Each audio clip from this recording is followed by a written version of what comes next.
I want to explain a little bit about this last trip on the 5th of January that got cut short. We went to Sholo to visit my son over there, and had the flu, so instead of hanging around and catching the flu from him, we decided to move on to the hot zone, and we did so. However, by the time we got to about 20 miles out of the hot zone, we were just so doggone tired and hungry that we decided to pull over and stop. So we did. And of course, I filmed that short video about finding the dump site. When we left there, we headed on to the hot zone. And when we got to the certain area, the access road to the hot zone was snowed in. There had been a snowplow that had come through and cleared the main road, but as snowplows do, they just shoved the snow off to the side of the road, and it completely buried the access road, or the entrance to the access road. Now, the access road itself had at least a foot of snow still on the ground, and believe me, it's no fun trying to tow a trailer when their snow has turned to hardpack ice.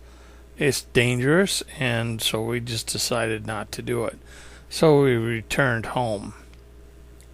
Okay, for a few questions. Bev Coombs says,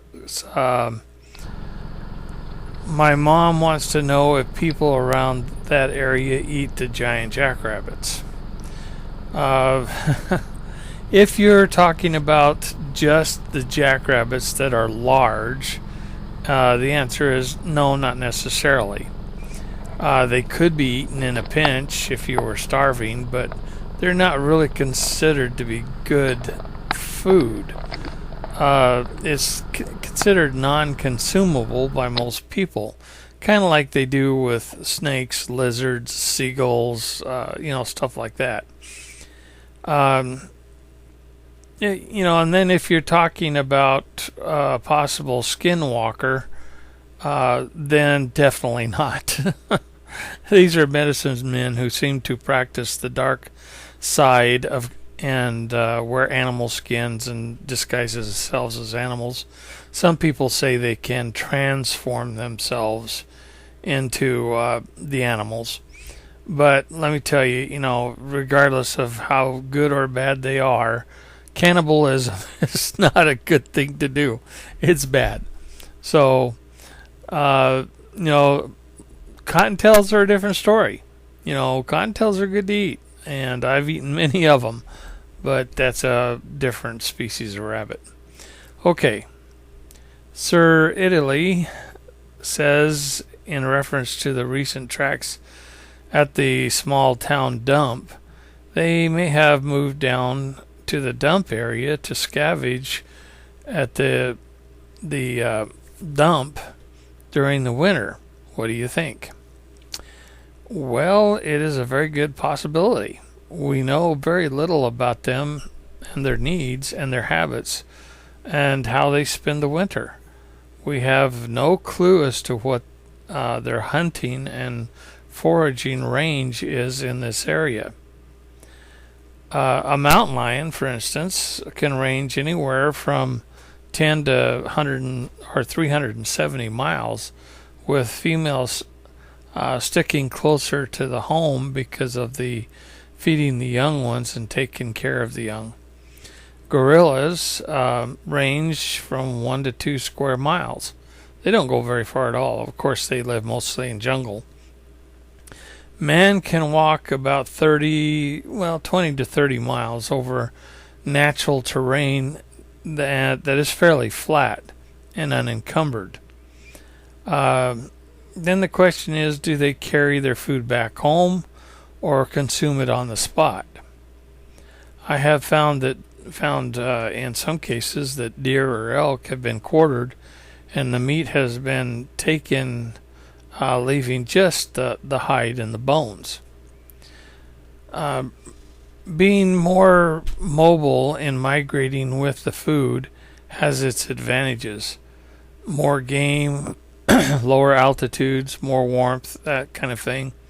However, a stationary shelter offers protection and can provide a place for the young ones to thrive. Bottom line is, we don't have enough information on data to provided by footprints, the face database, or vocalizations.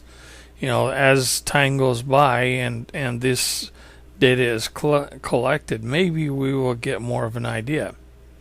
However, if the whistling is one of my study subjects, this could shed some light on their ranges and migrations.